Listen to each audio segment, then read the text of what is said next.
We're 1 minute after 6 this evening. I have another spare. So thank you so much for coming out. Welcome to the Leander ISD Council of PTA's School Board Candidate Forum. We're so glad to see everybody here tonight. My name is Alexis Frezza. I'm your 2024 Leander ISD Council of PTA's president. I know you all have really busy schedules, so we appreciate you coming out and your ongoing commitment to our schools. Before we get started with the forum this evening, I just want to take an opportunity to welcome you all here and speak to the role of PTA in our communities and our schools. PTA, the Parent Teacher Association, is the largest and oldest child advocacy organization in the United States. The Leander ISD Council of PTAs is committed to the PTA mission for education, physical and mental health, welfare, and safety of all children.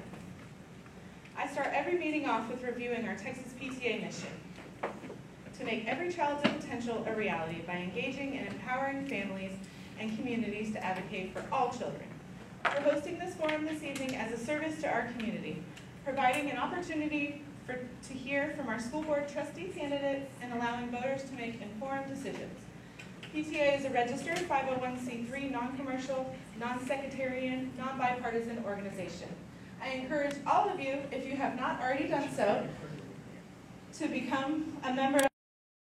It's as easy as scanning the QR code on the card you have, and you too can become a member and make a lasting and positive impact on our students and communities. Also, I can't fail to mention today's the last day to register to vote. I hope you've all done so.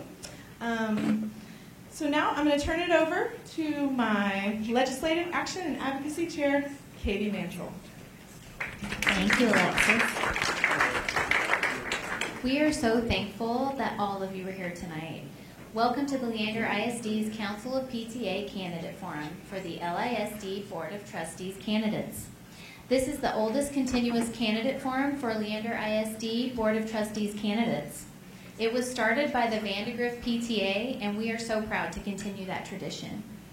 The questions for this forum were submitted by our local PTAs at the elementary, middle, and high school levels, including student and educator responses. Questions for this forum were selected by the Council of PTA's Advocacy Committee,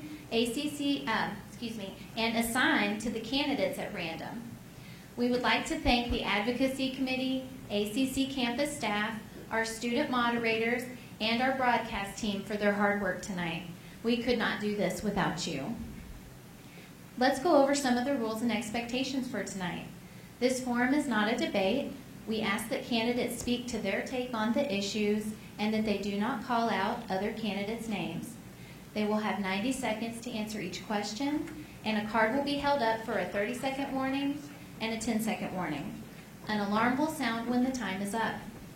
Candidates will then have 10 seconds or less to wrap up their remarks. If a candidate does continue to speak past this extension, we will cut the mic and a yellow card will be given. A second infraction will result in a red card and the candidate will be asked to leave. Please do not talk during or after a candidate's response, and we ask that you hold your applause to the very end. We want to have all the time for the candidates to speak, and we're so happy that you're here and excited, but we do need to hear the entire response. The forum is being recorded by the Cedar Park High School broadcast team, and we do ask that everyone stay seated so we don't have any obstructions with filming, including like holding up signs and things like that. So we appreciate you following those rules. Our moderators, Mayank and Maisha, come from the student body at Rouse and Vista Ridge schools respectively. With that, we will now turn the forum over to them. Thank you.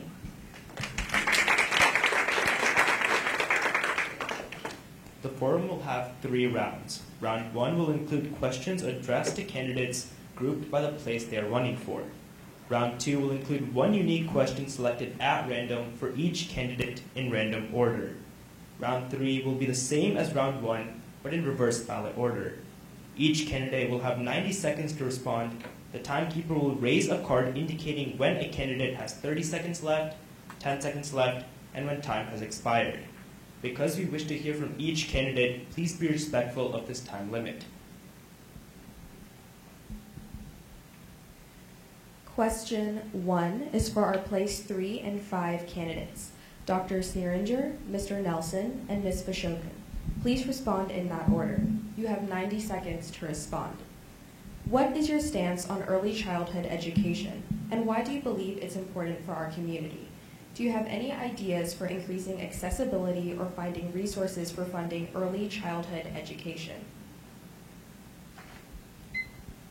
My name is Jim Snaringer again, and I have a child who took advantage of early childhood education, so I'm all for it. His development was somewhat delayed, but I'm happy to say that he's moved on to graduate from high school and college and work for Google and other things that have made up a very successful career. So I think it's a big advantage for those who need it.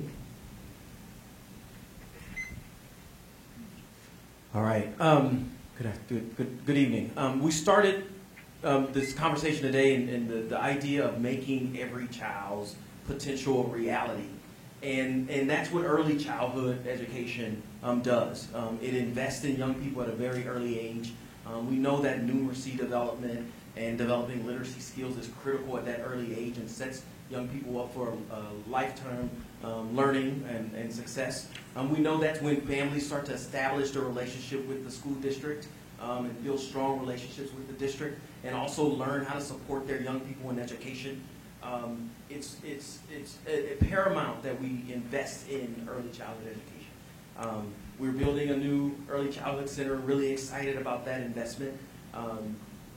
Obviously, the government and getting more grants, and the question was, how do we fund that education? We are underfunded. We know that in the state of Texas, we're 44th in terms of school funding, and so early childhood education is a part of that. And so I'm a big advocate of early childhood education, big advocate of professional development and helping our teachers also maximize the potential of our young.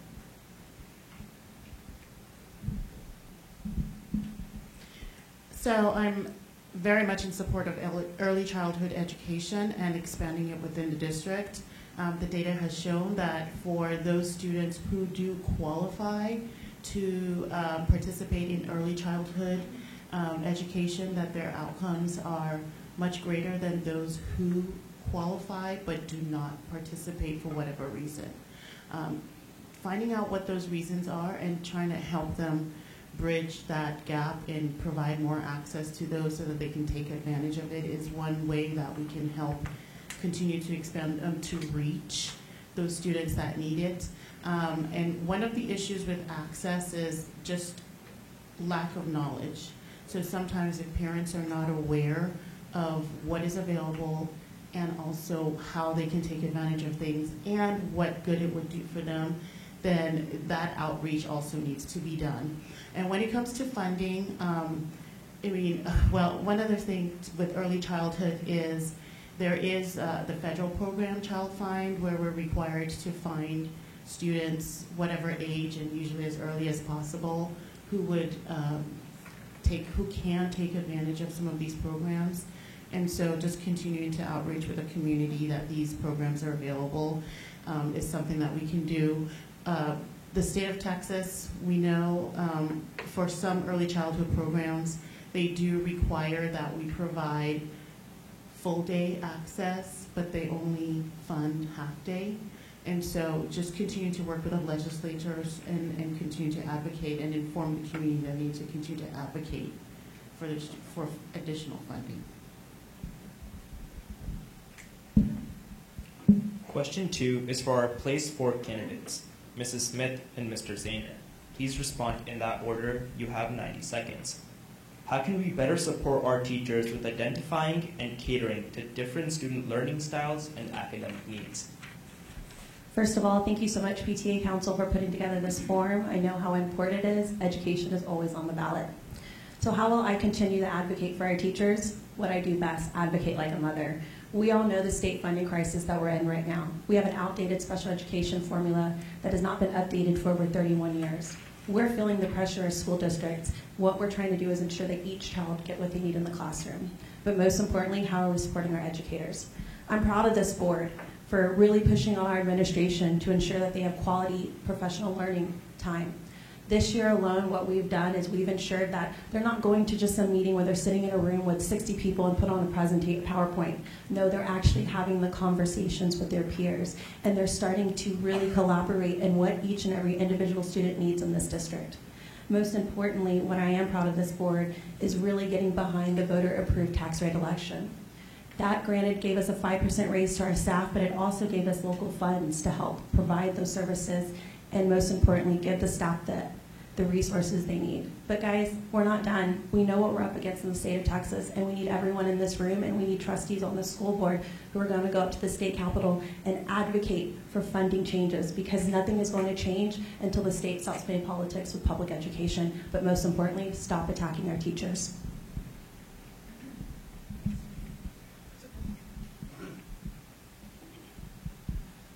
So one of the most important things we can do for teachers is not just pay. Pay is something that we're restricted by things outside of our control. A lot of what we talk about here today at the forum is that the state is not funding us the way that we need to, and that really does affect our teacher pay. The thing that we should be focused on right now is what can we do for teachers that is not pay? Because we're going to keep fighting for pay. What we can do is give them time. I've talked to quite a few teachers in this district, and they struggle with having planning time. They have too many meetings, too many forced sit-downs where they're not getting mentorship, they're not getting professional learning, they're just required to sit there and listen to a meeting. What we need is to have a standard, required number of planning periods for our teachers. We need to give them the time they need to plan for their students, because right now they don't have it. They can't take 3 plannings a week. Most teachers are looking at 1 or 2 plannings a week, and that's just not good enough for our students.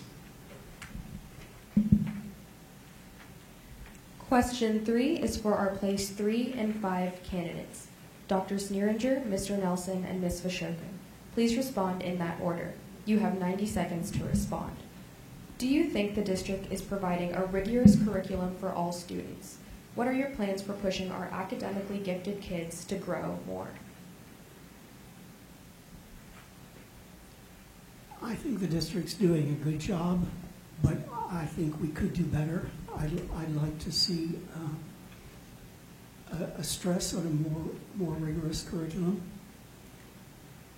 Our students, it's a tightrope trying to motivate students. You need to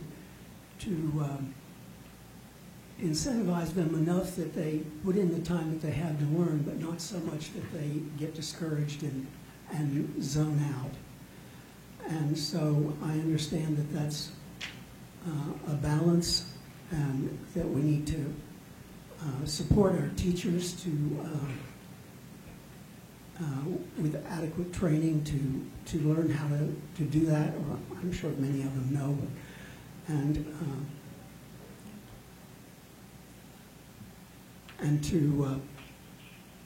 to challenge our students in a way that's effective and that will allow them to have the best results and the best careers and the best lives that they are capable of having. Perfect. One, what I love about this question is it asked about students that are advanced or students that are mastering their content. And oftentimes the conversation is focused on our kids that are struggling or our kids that need extra intervention, which is a priority group for our students. But we need to keep in mind for our district, but we need to keep in mind 30% of our students are mastering their content. And so it's a fantastic question. How do we keep them engaged? How do we continue to ensure that there's rigor in the classroom? And the truth is, I've been talking about something, personalized learning. It really is this idea of tailoring the educational experience for young people based on their needs, based on their interests, based on their skill sets, because we have such a diverse group of students. And so for struggling students, how can we start interventions early? How can we help our parents support education at home? How can we teach our parents how to engage in reading strategies and math strategies? But then, as we mentioned, for the students that are mastering their classes, how can we have more extensions? How can we give them access to more innovative academies and specialized learning? How are we integrating STEM and real-world applications into their work? And so I think differentiated instruction and personalized learning is a route to go to ensure that every single student has the instruction that they need. So right now, one of the things that some of the schools do, or some of the schools that I've visited, is they do have for each student a plan for them to grow by 1 full year. And so if you start and you are somewhat struggling, you still have that 1 year expected growth. If you are totally mastered and you still have that 1 year growth expectation.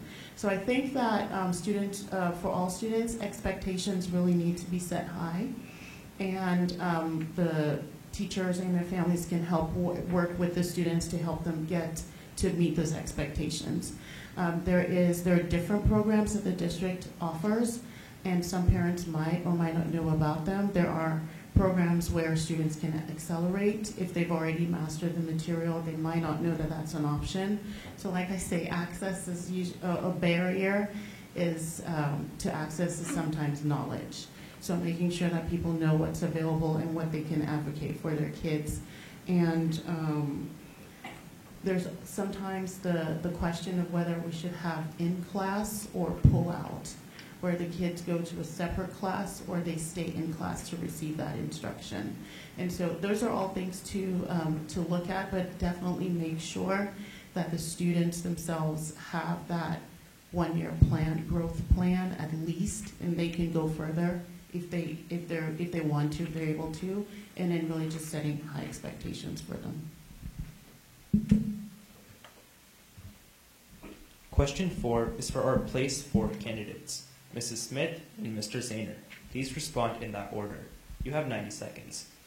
With a district that stretches over 200 square miles, how would you balance the growing needs in the north and the need for potential repurposing in the Cedar Park and Benedict feeder patterns?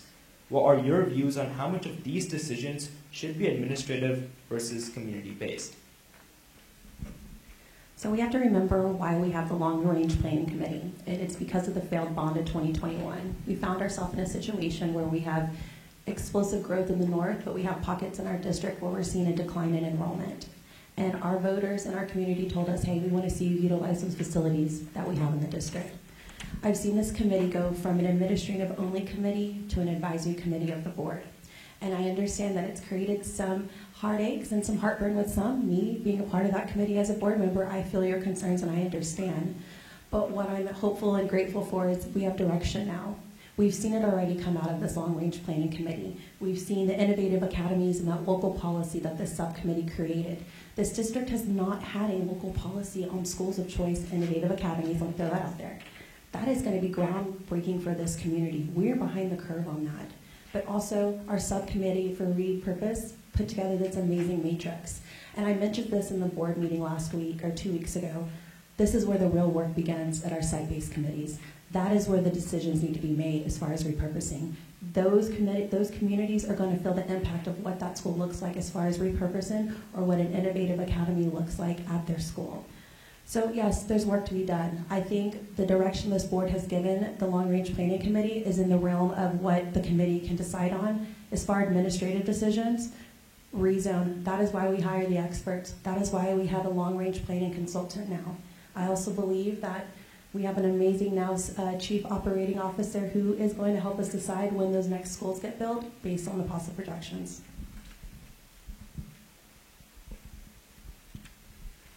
So the original long-range planning committee was only composed of the board and admin. And really, they only started to include the community because the community was loud. I believe that the community should drive any changes to the way that our district is districted. I believe that the administration are the experts and they should be there to help the board accomplish those goals. They should be there to provide the plan because they know how legally they can do that and what those legal requirements are. But the community should always drive it. The board should be the voice of the community, not the will of the board. And we should be focused on what our community needs and wants, even if it hurts. but the community should be the ones that are there, vocalizing what they need. The Long Range Planning Committee is composed of tens of community members, students, and teachers. Those are the people that should carry the most weight in our district. They are the ones who have spent the time to think about it, to air their grievances, to talk through them. And what we need is for those people to be the ones presenting to the board and driving the changes in the district.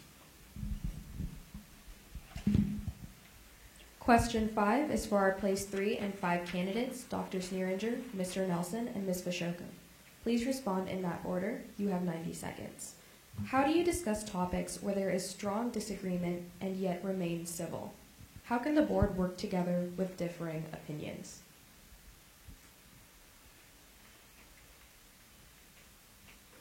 Well, that's a difficult question, but my part in it is to remain civil myself. And I think that goes a long way. I've had a lot of experience with this kind of thing, and usually conversations can be kept civil and productive with people listening to each other and learning from each other and coming to a conclusion that's the best for our students. I understand that there have been some exceptions to this, and I regret that, but I am personally committed to not being an exception myself and trying to maintain the civility of all the conversations with board members, parents, whoever it may be that's involved in discussions.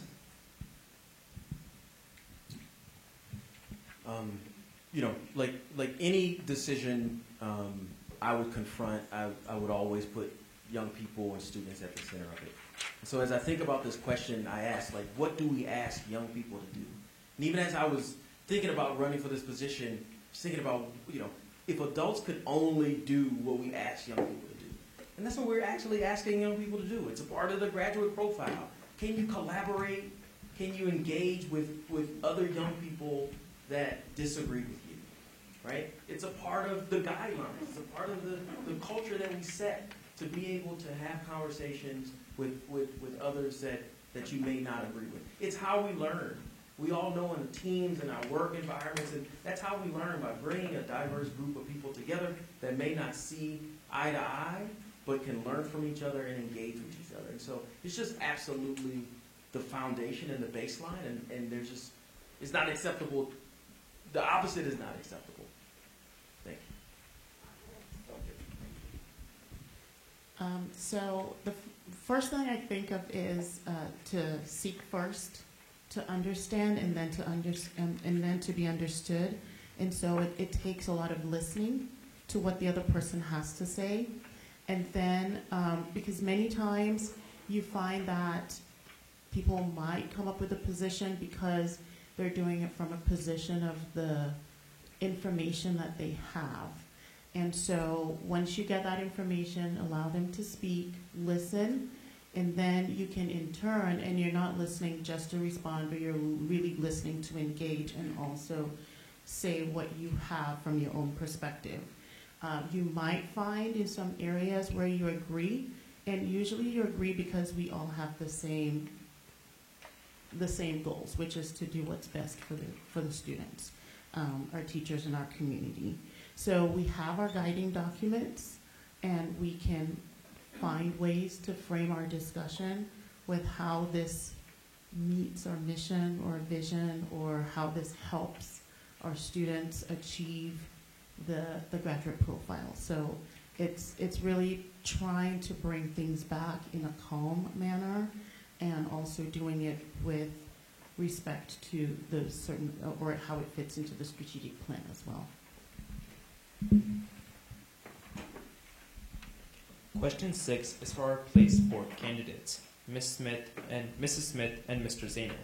Please respond in that order. You have 90 seconds. As a growing and demographically changing district, what do you see as the biggest challenge that we may face over the next 2, 5, and 10 years? I believe we're seeing it now, but we have to remember we're not the only school district in the state of Texas that are experiencing decrease in enrollment in certain parts of the district, but also increased enrollment in others. I think we're on the right plan. We are literally in year 2, I believe, of this long-range plan. And I do think that we've got the momentum to ensure that we're going to get to the 5-year plan. And we talked about this earlier in regards to community decisions and where that looks like. We're there. And when I talk about site-based committees, I'm not talking about people that applied and have the opportunity to go and spend time there.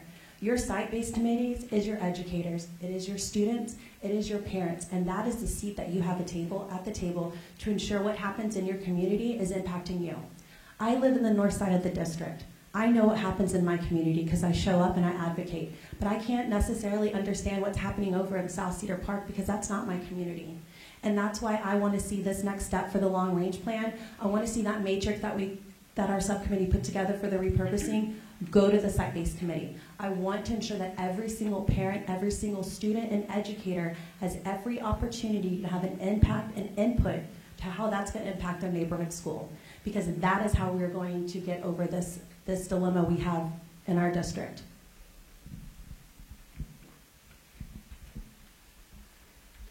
So, what Leander ISD is experiencing right now is what every large district experiences as they grow.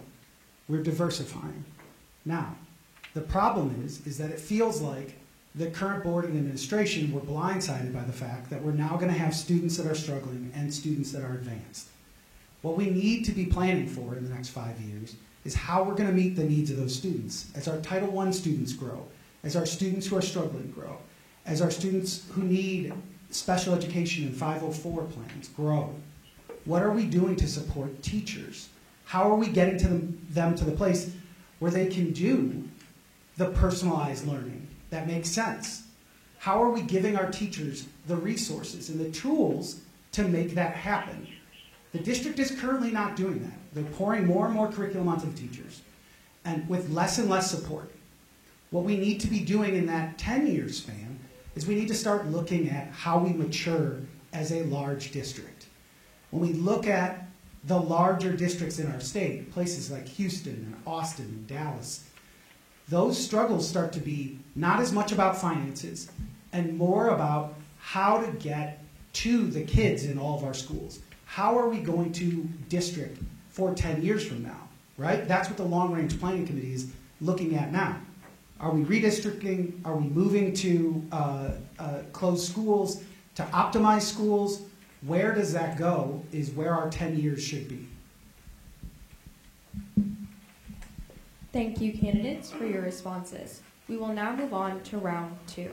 For round 2, we will ask each candidate a question in random order. Again, each candidate will have 90 seconds to respond. Our first question is for Ms. Fashokun. What guidelines do you think should be adopted by LISD with regard to bullying?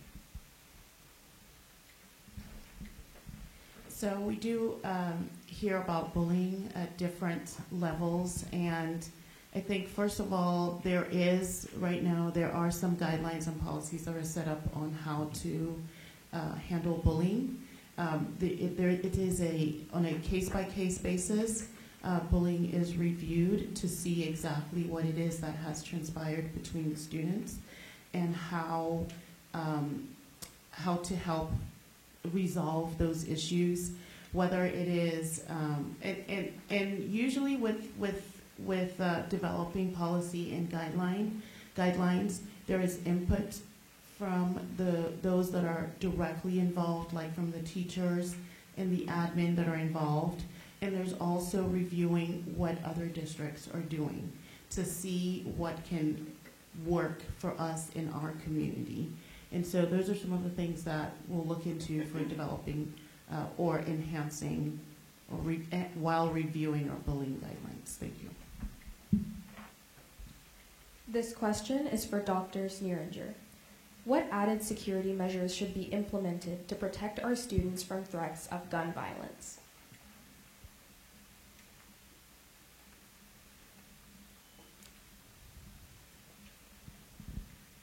guess I'm not aware of added security that's needed to protect students from gun violence. The only thing that occurs to me just offhand is maybe magnetic detectors at the doors, if there are places where we don't already have those. That's all. Our next question is for Mr. Nelson. Will you protect and expand the availability and funding for more school therapists dedicating to students seeking mental health help in LISD? How will you make sure that there's a clear pathway for students to seek mental health support in the middle and secondary schools?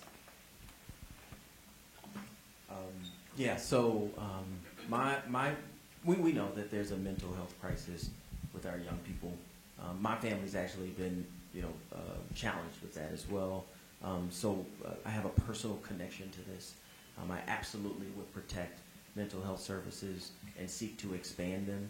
I think one thing that even as a family and other families that I've talked to is to release the stigma around it and share with young people that it's completely natural to maybe go through some challenges with stress and anxiety and depression, and to get young people to open up and seek help. That's a first step. The other is to expand the access. What I love is the student and family support teams that are providing access to counselors and community services, and really focus on families that may not have access. And again, reducing the stigma of therapy and seeking those types of services is something that I would focus in on. In addition to, there's some innovative peer mentoring that we're testing out throughout the district that I would love to also see kind of expanded. This question is for Mrs. Smith. How do you plan to represent and respect the diverse backgrounds, creeds, race, and religious beliefs of LISD's students, families, and educators? Doing what I always do, an advocate for all. I moved to this district in 2015, and I experienced barriers. Parents like myself with 2 kids with disabilities did not have a seat at the table. So I did what any mother does. I joined my PTA, and I worked with some of these fellow people and PTA members in this room, and we established the first Diversity, Equity, Inclusion Committee in Leander ISD. It started with only 1 PTA at Wiley PTA, and now we saw it grow with over 27. But we know our work's not done there, and that's why I ran the first time, because I wanted parents like me and others to have a seat at the table, but most importantly, I wanted to see those students have every opportunity, educational opportunity, that we as a district can provide. So when I got on the board, along with my other board members, we helped pass AEA local policy, which was the Educational Equity Policy. And we were one of the first districts in the state of Texas during a very, very intense time to be a school board member to pass this policy. And what that policy did is it helped establish the Office of Educational Access. And I know data is boring, y'all, but you know what? When you confront those data numbers and you start seeing what certain populations of our students do not have a seat at the table and are missing those educational opportunities, that is when you really get into the work, and that's when you start seeing the benefits of this. I am proud to say, granted, we still have work to do, but those gaps are closing. But most importantly, parents have a seat at the table. We're seeing it with our site-based committees, and we're seeing individuals who normally didn't have a chance to speak. They're speaking up, and that, to me, that's the most powerful thing you can do as a parent. This question is for Mr. Zahner. Across the nation, educators are leaving the profession at alarming rates. What can the district do to attract and retain quality educators? This is an unbelievably wonderful question. So, I taught in Baltimore City for 6 years. We had some of the best pay in Maryland, but you can't keep a teacher in Baltimore City, let me tell you. Most teachers in Baltimore City don't last past their second year. And the reason is not the money, but the support. When you have mentorship, when you have planning time, when you have teachers who are experienced, who know what they're doing, take the time to work with struggling teachers. Teachers stay. Our school implemented a mentorship program. We didn't lose a teacher for 3 years. It is very important that this district supports our teachers and supports their time. We need more mentorship programs. When I was in Baltimore City, on Saturdays once a month, we would allow teachers to go to a central location and they would meet by grade level and by subject. That allowed teachers to work together. This district doesn't have that. Teachers are not working across schools. Every school is almost always siloed. And we need to be focused on how we're spreading the mentorship throughout the district, not just in the individual silos that are the schools. Because some teachers have struggles with their own schools, and they need people outside the school that they can talk to in a safe space. In our third and final round of questions, we will ask questions in reverse ballot order. Question 1 is for our place 3 and 5 candidates, Ms. Vashokun, Mr. Nelson, and Dr. Sneeringer. Please respond in that order. You have 90 seconds. The PTA and district have a long-standing relationship with the PTA investing money into local schools and countless volunteer hours across the district. How do you envision this partnership growing in the future?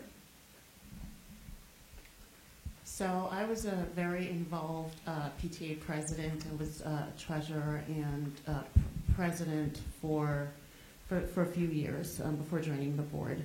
And the PTA, the work that the PTA does, part of it includes recruiting volunteers to help in the schools, figuring out where the needs are to help the teachers, whether it's with just added classroom time, or not classroom time, but added help in the classroom and helping the students. So the expansion can be with just trying to see how PTAs can continue that work. Sometimes I'm concerned because different schools have different populations, where some schools have very well staffed PTAs and a large horde of volunteers, and some not so much. And so it's really about finding that balance where all the different schools can help participate. The district can figure out what it is, what burdens that they can take off of some of the PTAs, and that way we have more equity across what the PTAs are doing in the different schools.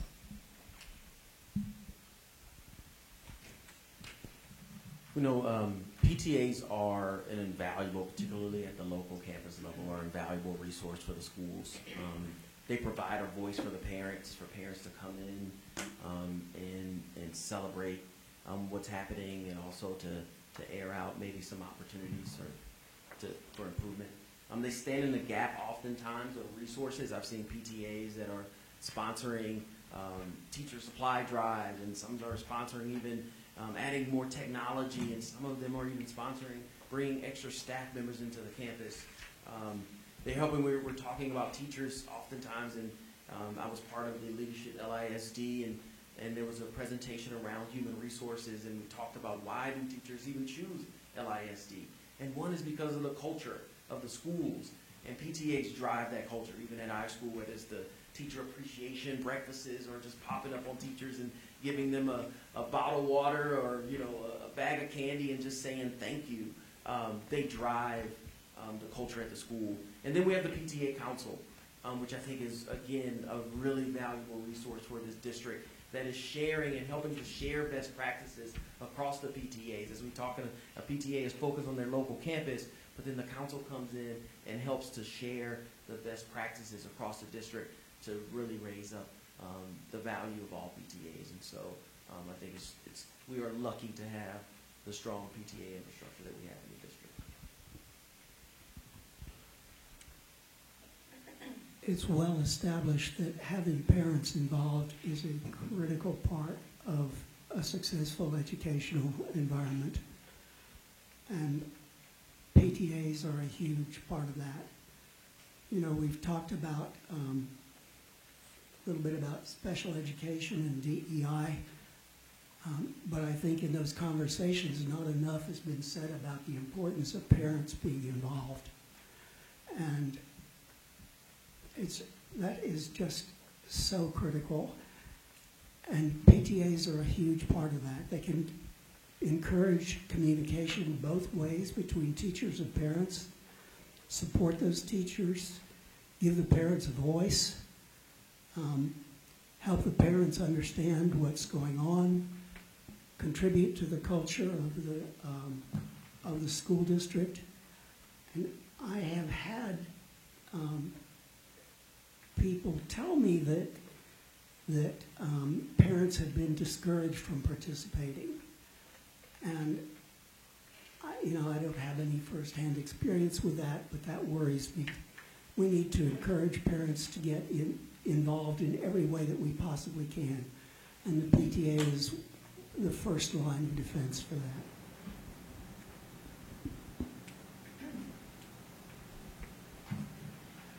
Question 2 is for our Place 4 candidates, Mr. Zaynard and Ms. Smith. Please respond in that order. You have 90 seconds. The need for another bond in the next 3 years has been indicated. Do you support pursuing another bond, and what would you like to see on it?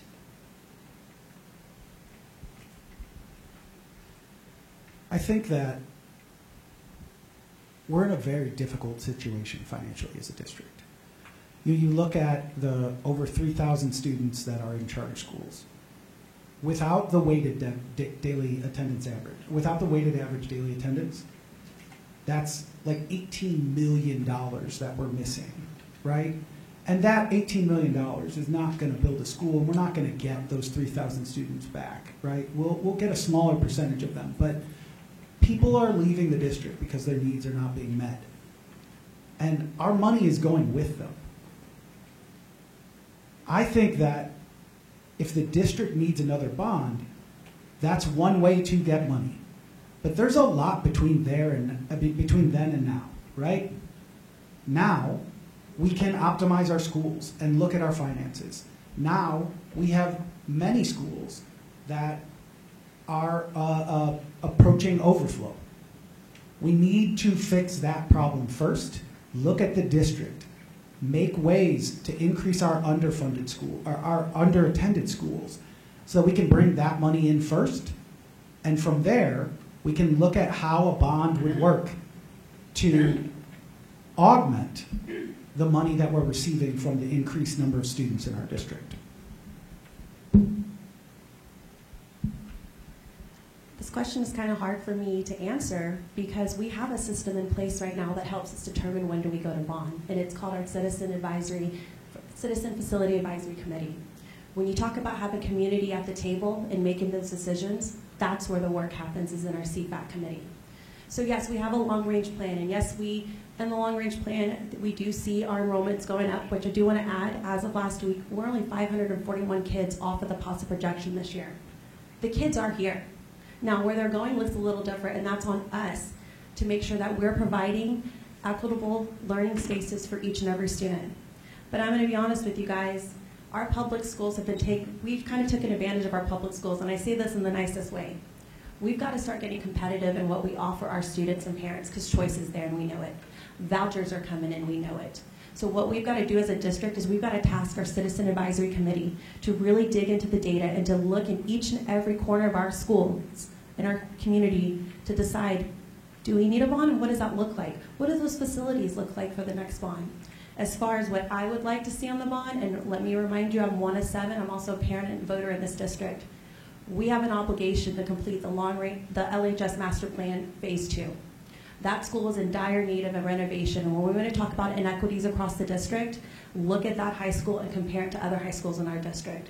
And then if we're throwing out, big dreams and goals, it's about time we have an auditorium, y'all. It is about time that we provide that for our community. And that's just not going to impact our students, but it's going to impact every single student and community member in this county. Question 3 is for our Place 3 and 5 candidates, Ms. Fashokin, Mr. Nelson, and Dr. Sneeringer. Please respond in that order. You have 90 seconds. Rezoning frequently introduces an instability into students' social and educational experience. How can you balance student realignments with building communities for students as they are rezoned? So with rezoning, one of the some of the criteria that I've looked at and really pushed for is to maintain that the net zone, so those students that are within 2 miles of the school, to keep them going to that school because they can most easily walk there or ride their bicycles as long as they don't have to pass a hazardous route. So really helping or keeping those students in place there. Another one is looking at when last they were rezoned and coming up with some kind of criteria that says whether it's elementary school, the same house should not be rezoned for, say, 5 years, a certain number of years, whatever that optimal number can be determined. And similarly with middle school and high school. And having the demographic reports that we can, like really looking into our demographic reports and making sure that we have the numbers that we can rely on before making those kinds of decisions. And making those decisions with the community way ahead of time or somewhat ahead of time, and so that way they can prepare for those changes coming up. And it really is a back and forth collaboration with the community in getting their rezoning done.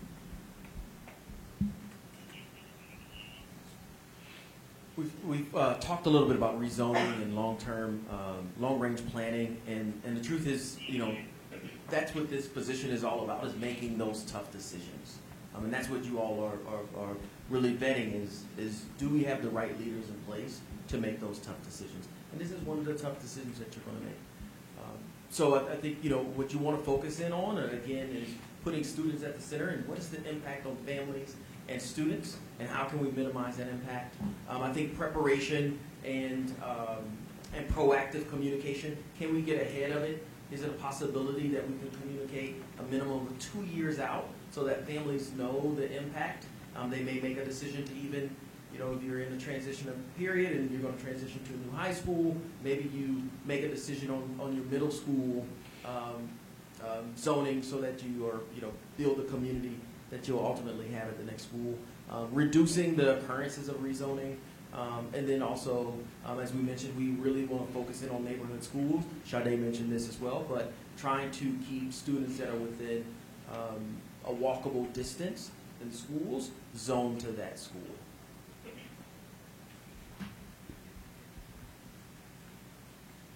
Rezoning is one of the toughest problems that comes before the school board. Let me tell you, I had some experience with that. We should have protect zones that are close to the schools for the kids that can walk or maybe bicycle, and avoid as much as possible repeatedly rezoning the same children. We also need to have community input to the maximum extent possible into the rezoning process, and also at the schools where we have excess capacity, maybe we could lease some of it to those charter schools.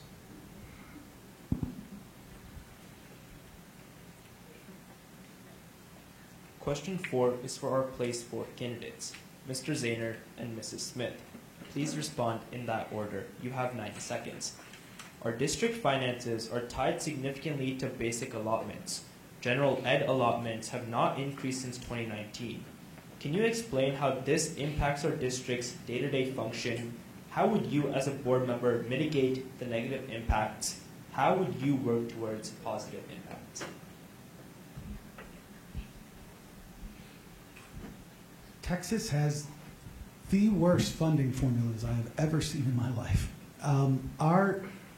The complexity is so out of control that it takes an actuary to actually understand it sometimes. One of the things that we need to focus on is the balance of pay, right? We're looking at, we have our maintenance and operations and our loans and interest. And we're looking at what we owe and where we can move money around.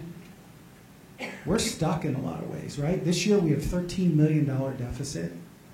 And a lot of that is because we aren't getting all of the kids that we should in the district. There are over 50,000 school-age children in the district. There are 42,000-ish students. So if we take the 3,000 charter school students, that means that we're somewhere in the neighborhood of 5,000 to 7,000 students that are unaccounted for. And how are we attracting those students to this district? In a lot of ways, we're not. You know, students are leaving at a much higher rate than they did a few years ago. 10 years ago, we were at about 1,000 charter students. Now we're at over 3,000. We need to find out what it is that those families need and how to attract them to this district, because that's where the money is. The money is in attendance.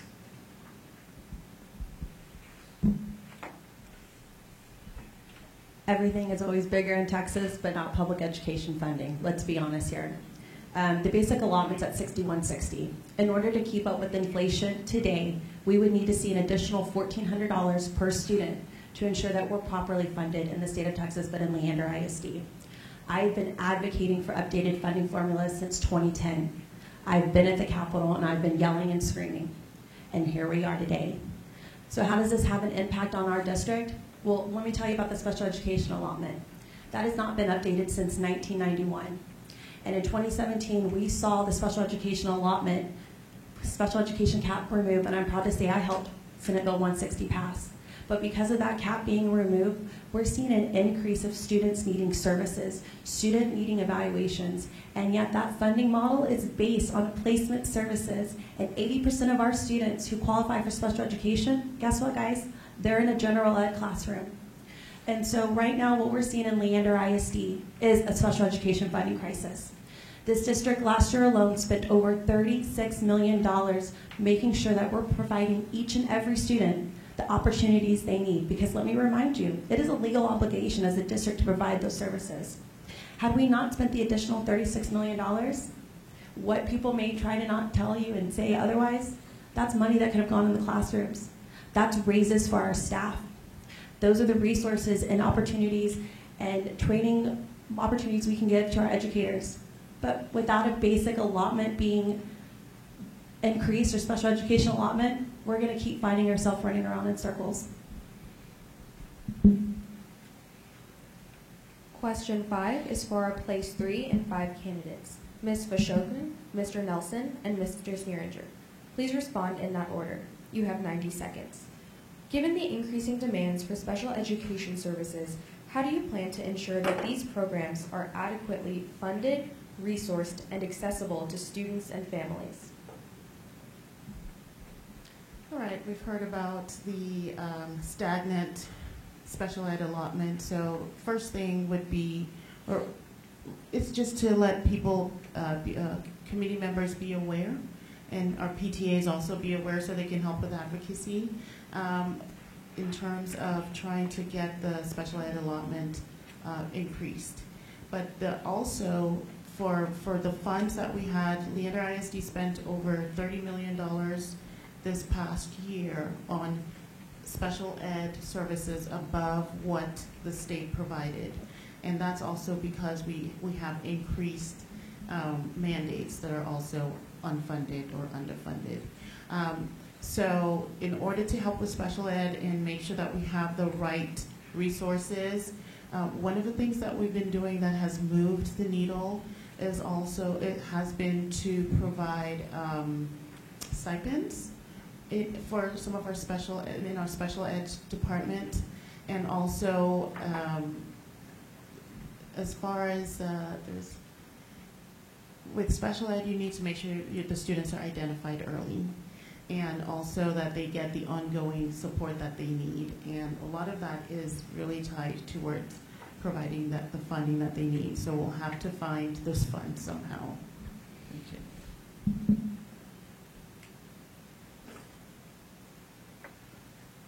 As some of the, as was mentioned beforehand, funding is a big component of why we are experiencing the challenges with special education. I think we should all, as community members, this is the most non-partisan issue that we have before us. It doesn't matter. We should all be advocating for fully funding our schools, or vote likewise. And education is on the ballot. Vote for folks that are willing to support fully funding our schools. One thing we can do is early intervention. What ends up happening, we can identify young people that need services early, potentially to ensure that they may not need services for their entire K-12 experience. We can start to review the IEPs and just ensure that young people are receiving the adequate recommendations and requirements that are needed in their IEPs, and the others to train and just properly resource teachers. But the truth is our hands are tied behind our back because there are mandates and they're unfunded, and we should all jump in a bus in the Capitol during Legislation Day and legitimately advocate for fully funding our public schools. Yeah, for special ed especially, I think that advocacy with the legislature is the primary thing that needs to be done. We also need to try to increase communication with parents and make sure we're working closely with them to achieve the goals for their students, not only because they're kept informed, but because of how much they can help in the process of helping their students along. We also need to identify and start early. So special ed is critical, and I think that that parent involvement and advocacy are and early starts are the keys to solving that problem.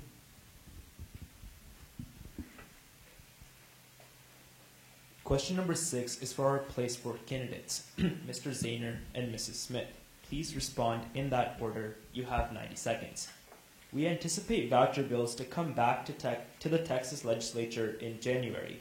What are your thoughts on vouchers, and what can/should a board member do to help promote or stop bills that impact our school district? I am 100% against vouchers, full stop. It takes money out of our public schools, schools that are already underfunded, and gives it away to private and other types of schools. This does not allow districts to recover.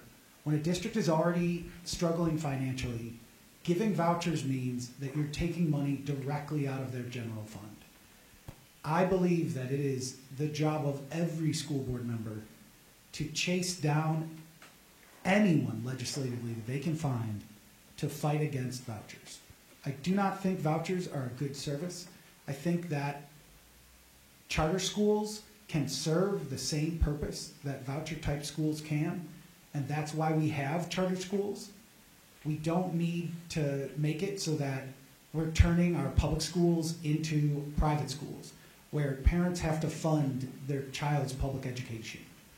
We need to be cognizant of the fact that vouchers are not going to necessarily provide the full cost of a private school. So that means that parents who are not financially stable will not be able to take advantage of the voucher system in the way that parents who have more financial stability can do. And that's just not fair. That is not what we should be doing. Education should be about equality of services for all. I am 100% against vouchers, 100%. Just so y'all know, the Texas Constitution in Article 7, it says that we are to make public education accessible to all Texas children. And that is what I'm here to do as a trustee, is to advocate for each and every student in Texas to have the same educational opportunities. Also with vouchers, we know that students with disabilities lose their protections under the Individual Education Act. We know they lose protections. We've seen it. We see it play out in each of the states. But I think most importantly, what I offer to this conversation is, I've lived in a state where they were going to implement vouchers, and I've seen what it's done to the community. And as a parent, I'm here to say the grass is not greener on the other side. Unfortunately, in the state of Texas, we have a funding crisis and we know it's happening. Those powers that be are trying to offer this nice, shiny model when in reality they need to be funding our public schools. And what scares me the most in this conversation coming up next legislative session is not vouchers for everyone. We know they're coming after vouchers for students with disabilities. We've seen this already with their ESAs that are promising parents $1,500 for services.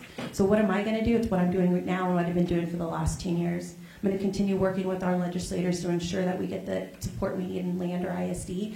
But most importantly, it's time to bring those disability groups to the table. We've got to come together to ensure that we're going to fight against vouchers, because at the end of the day, our most vulnerable students are going to be impacted by this, and it is our jobs as trustees to ensure that we support our public schools and that we're going to advocate to ensure that they get the funding they need. Question 7 is for our place 3 and 5 candidates, Ms. Vashokun, Mr. Nelson, and Dr. Sneeringer. Please respond in that order. You have 90 seconds. What's your personal experience in public education? How has it impacted your life, and what draws you to work in the realm of public education? So I am an immigrant from Nigeria, so by the time I moved to the U.S., I had already completed my bachelor's degree. But while I was back home, I attended a public secondary school and public university. And a lot of the issues that we faced there are similar to what we're facing here as well, which is the government just starved the schools of funds. The students were doing really well. A lot of us that were products of that were all over the world doing exceptionally well. But we're actually the ones that are financing a lot about those schools to keep them going, because the government's not doing what they're supposed to do. And so that's why I worry when they say they want people to direct people to private schools or direct people to other types of schools. It just doesn't work. Personally, I have 2 kids.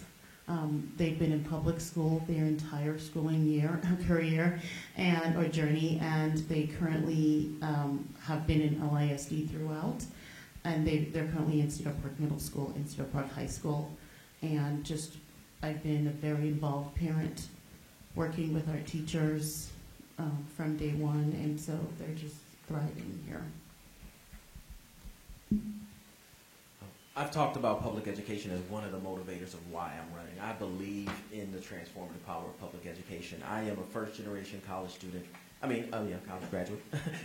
I watched my mom sacrifice moving into a neighborhood and a community where there were strong public schools. She sacrificed square footage and being around her own networks to be in a supportive school.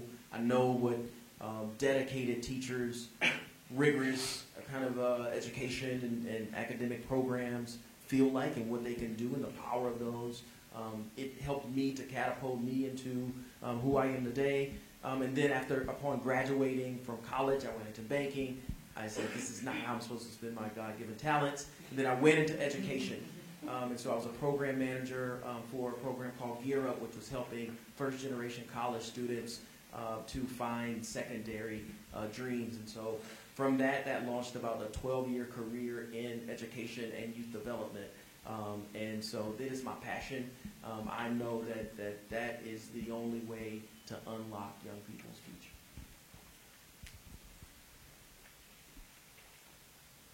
Public education is essential to the development of our students and our communities, our state, and our country. A strong public education system prepares our students to be effective workers and to have the best lives that they can have, and just all around to be successful in their experience after their education is done with. So it's critical that public education be as strong as it can be, that the standards be as high as we can make them, and by that I mean that we try to get each student to the highest achievement level that student is capable of attaining. Wherever that may be, every student maximizing his or her potential for education and therefore for a career and a life.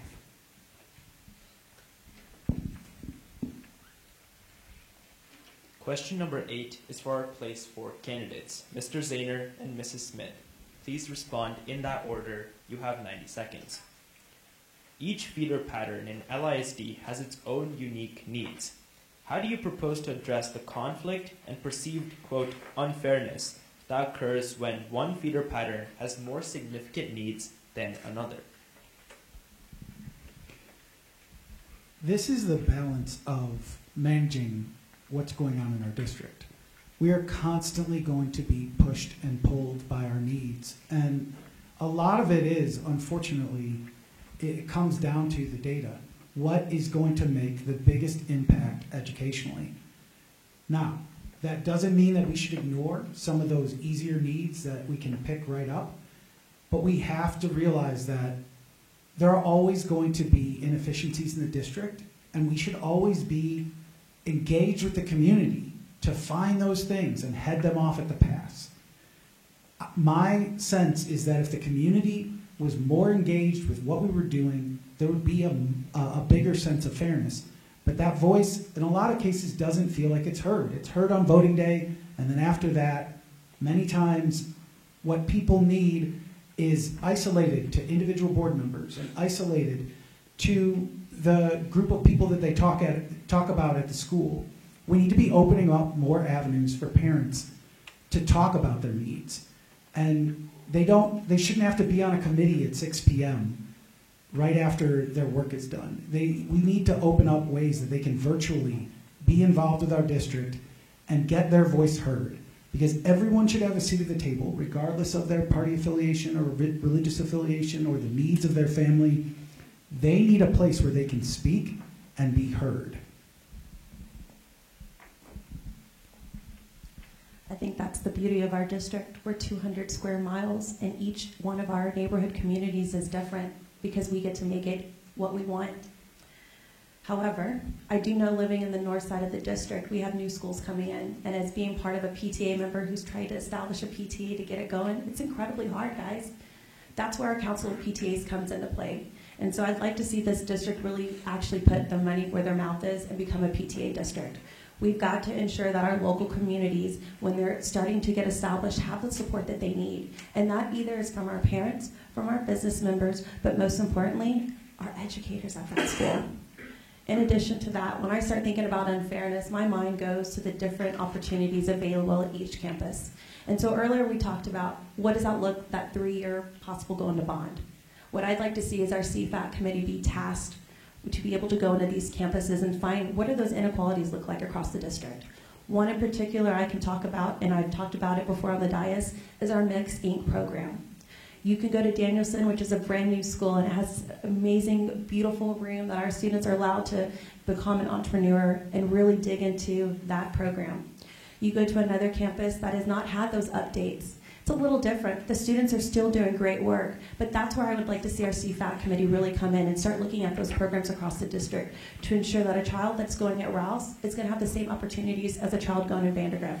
That is when we start talking about unfairness, that is what I want to see our community try to figure out. Do you want to see made in our school's curriculum? Well, we do hire curriculum experts, and so they drive those decisions, they drive the recommendations rather. We have the TEKS, which is what they're supposed to make sure that every student is knowledgeable in, and they design the curriculum accordingly. And so I leave those recommendations to them, and then we eventually, as a board, can approve those decisions. There is some community input when it comes to the instructional materials that apply the curriculum, and so as a board member, it's just respecting that process. And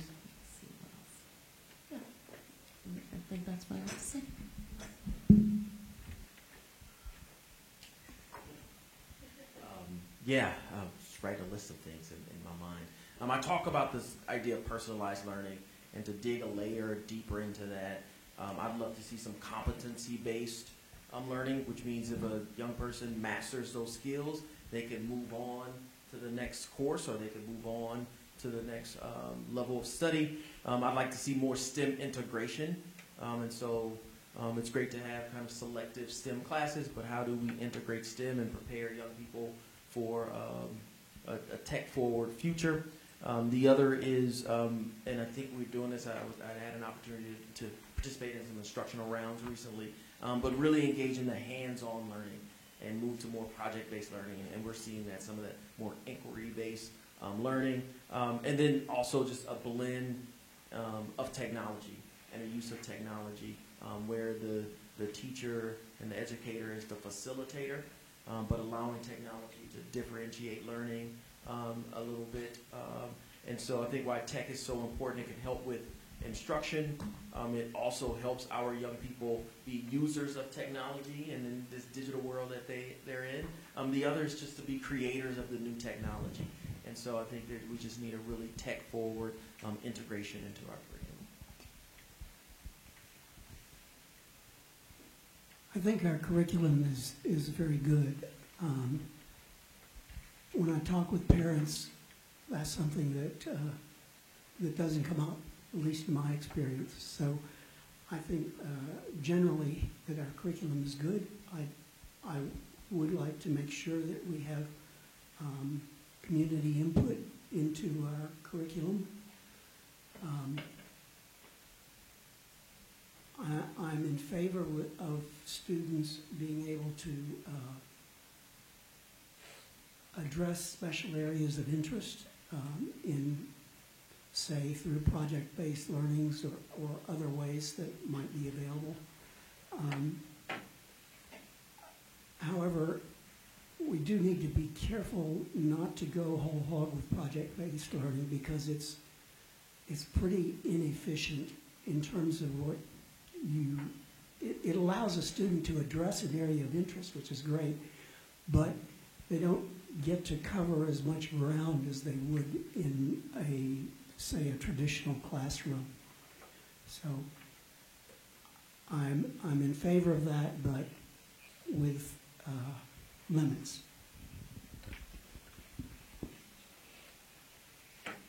Question 10 is for our Place 4 candidates, Mr. Zahner and Mrs. Smith. Please respond in that order. You have 90 seconds. The Texas Education Association Commissioner has called for a ban on cell phones. Where do you stand on the issue of banning cell phones in the classroom as a district-wide policy? As an educator, I've had to deal with lots of cell phones in classes, including people taking pictures of me under desks and posting them online. Cell phones are, in a lot of cases, the antithesis of what we want in our classroom, right? We're doing our best to provide students with a lack of distractions. And cell phones are an immediate distraction. Now, there are a lot of ways that other districts have solved this, from having boxes that the students put their cell phone in when they walk into the classroom, to leaving their cell phone in their locker instead of having it with them, and then the cell phone gets confiscated if it's found in class. These are the types of things that we should be thinking. An all-out ban makes it so difficult for any student that has to travel at all, right? Our middle schooler has to travel. He wants to leave after school to go with his friends. He wants to stay late for tutoring. All of those things require communication. And in the modern society that we live in, that type of communication is through a cell phone. And it should be a parent's decision if their child can use a cell phone outside of the classroom. But in the classroom, we should be as free from distractions as humanly possible. Students don't need ways to cyberbully, ways to look things up online. We provide them with the technology they need to learn in the classroom, with computers, with access to the proper books.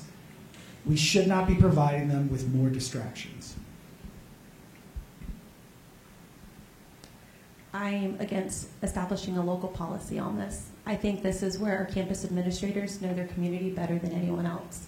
I actually have a child who attends a school that has a no cell phone policy. And I'm going to be honest with you, as a parent, I was a little worried. How am I going to know what she needs, or what does she need as far as lunch? Guys, they'll find a way to communicate with you. And that's where it's important for our students to get to have those conversations with their front office and to be able to know that they can call mom from home when they need it. But when I think about this policy, I think who it's going to impact the most, and it's our students with disabilities. My youngest was nonverbal for the first 4 years of his life, and he used assistant technology to communicate with me. I don't want to sit there and have parents and help coach parents through those ARD meetings to be able to explain, yes, your child does need this device to be able to succeed what they need. Because once we start putting in those local policies, how are we going to be able to differentiate what child needs this and what child needs that? Because those decisions and based on those ARD committee for what's best for each and every student, it's really going to be subjective, and it's going to be different for each student. So I think what we're doing right now is staff gets to decide, hey, we have Kahoots. Some of our students play Kahoots on their phones. If that's what's going to work in that education setting for our educator, by all means. But I also support our principals making that call for their entire district to ensure those distractions are kept to a minimum. But guys, we live in a technology world. We can't hide away from it. We've got to be, as parents, we've got to educate our kids on what those restrictions look like and when to properly use our phones. This now ends our question and answer period. We will now begin the closing statements. Candidates have 90 seconds each, and we will go in reverse ballot order. The order will be Ms. Vashokun, Mr. Zahner, Mrs. Smith, Mr. Nelson, and Dr. Sneeringer. Ms. Vashokun, you now have 90 seconds. All right, my name is Shadi Fashokun, and like I said before, I'm an immigrant from Nigeria. I moved to the U.S. with my bachelor's degree in computer science, and I eventually got an MBA and a JD. I worked in the tech industry for over 20 years, and I'm now a small business owner. My love for a well-educated community was what led me to start volunteering shortly after I moved to Cedar Park over 10 years ago. My kids were not even they were not of school age yet. But I went and I started serving, and I never stopped serving since then. Just wanted to help my kids succeed, and also wanted to help the teachers in the classroom. My kids have always attended LISD schools. They're currently in Cedar Park Middle School and Cedar Park High School. I've lived in Cedar Park for over 10 years, and if re-elected, I will be the only trustee living in Cedar Park. And I just want to say thank you to the community for giving me the opportunity to serve on the board for the last 3 years. During that time, as a school board trustee, I put in the work. It's a lot of work, and you really need people who would show up, who are there to really focus on getting the work done, who listen to the community, listen to our students, listen to our teachers, and those are all things that I do to help with the challenges that we face, and also advocating for our needs. Going forward, my focus is just to continue working on strengthening our schools, improving our facilities, enhancing available programs, and making sure every student and teacher has what they need to be successful. So I ask for your continued support and vote. Thank you. Mr. Zahner, you now have 90 seconds. I'm Zach Zahner. I am from all over. I was born in Chicago, but I've lived in southern Indiana. I've lived in Washington, D.C., in Baltimore, and San Francisco, and now we're planted in LISD because this is just an amazing place for our children, for us. I taught in Baltimore City for 6 years. While I was there, I was a curriculum writer. I continued writing curriculum for an ed tech company after I moved out of Baltimore City. I wrote curriculum for Baltimore City. I was a science department head, and I was also a science mentor. I taught technology, science, English, math, reading. My final year, I had a group of 6th graders that were 36 kids that moved 3 grade levels. I know what it takes to move a district. I fought for merit-based pay in Baltimore. I fought for better discipline policies. I helped families navigate the IEP and 504 process. And I founded the Baltimore City VEX Robotics League, which was 50 teams. And we lost, on average, 25 of those 50 teams every year until I founded that league, and we mentored those coaches. Then for 3 years, we lost no coaches. I am a huge believer in community and the power of building a powerful community with a powerful community voice. The reason why I'm running is because I did not feel like the board wanted a powerful community voice. At every juncture that I've experienced, they've been dismissive or they've ignored what the community asked. So I'm here to be a voice of the community and to listen to you when you talk to me. Thank you. Ms. Smith, you now have 90 seconds.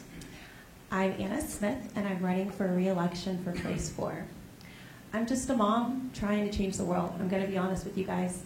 Public education really opened doors for me. I'm the first in my family to graduate high school and the first to go to college. And it was a public educator who showed me that when you remove those barriers, anything is possible. As a parent of 4 kids in this district, I'm going to be honest, I have experienced those barriers, and that is why I decided to run in 2020.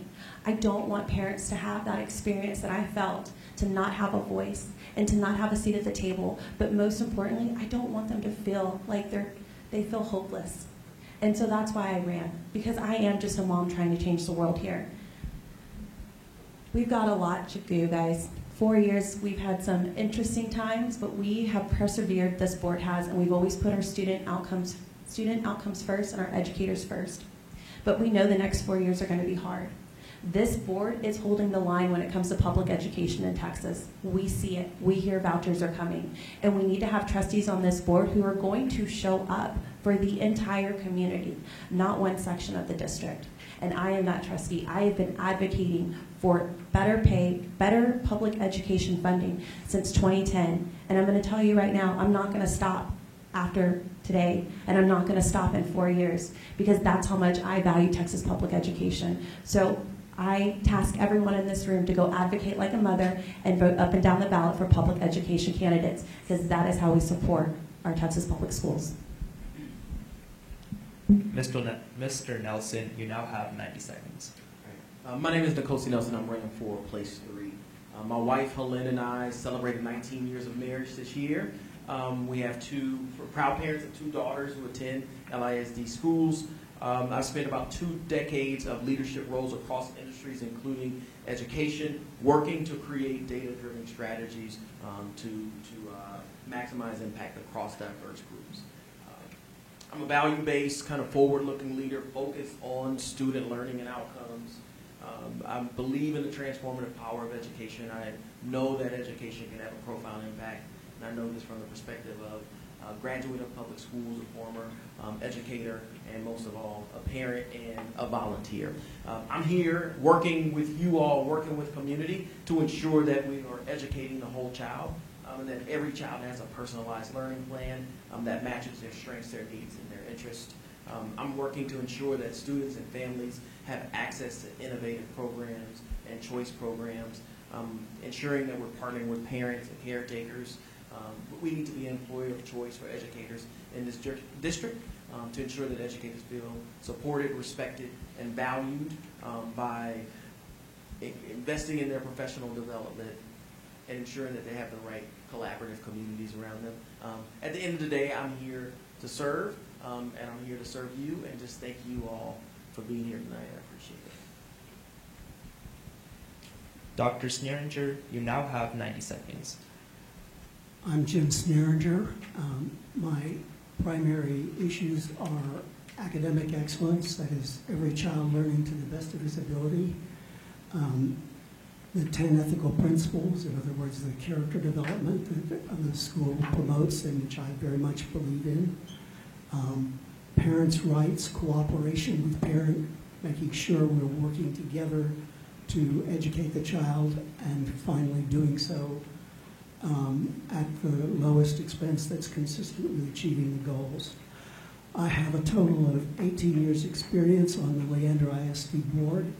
5 of those years I was board president. I dropped off about 10 years ago because I felt like maybe it was not good for the same person to serve for too long and possibly shut other people out with the power of incumbency. But I'm ready to come back. I have business experience at IBM and Rome, and also 10 years as the owner of a small business that employed 15 people. I've taught at UT Austin and St. Edwards. I've been married to my wife Cheryl for 55 years. I go to Hill Country Bible Church and have a PhD in computer science. I'm a very strong believer in community feedback. I'm not big on cell phones in the classroom. And I'll stop. This now ends our closing statements. Thank you to all the candidates for participating in our forum, to our panelists, and to the Leander ISD Council of PTAs, and Austin Community College as our hosts. Please remember to vote. Early voting starts on Monday, October 21st, and runs through Friday, November 1st. Election Day is November 5th.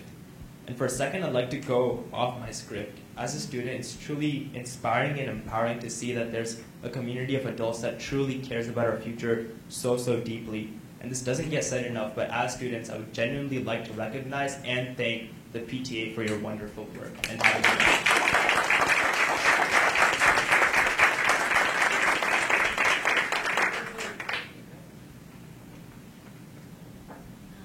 Just thank you to everyone that's here. Thank you, candidates. Thank you, moderators. Thank you, broadcast team. I couldn't be more proud of everybody in this room right now. Just so great all around. If you guys want to, we can have a continued meet and greet outside here at the tables. You can kind of get to ask anybody any questions that you have one-on-one. And I have some water up here if anybody needs any. Thank you so much. And that concludes the Candidate Forum 2024 LASD Board of Trustees. Thank you.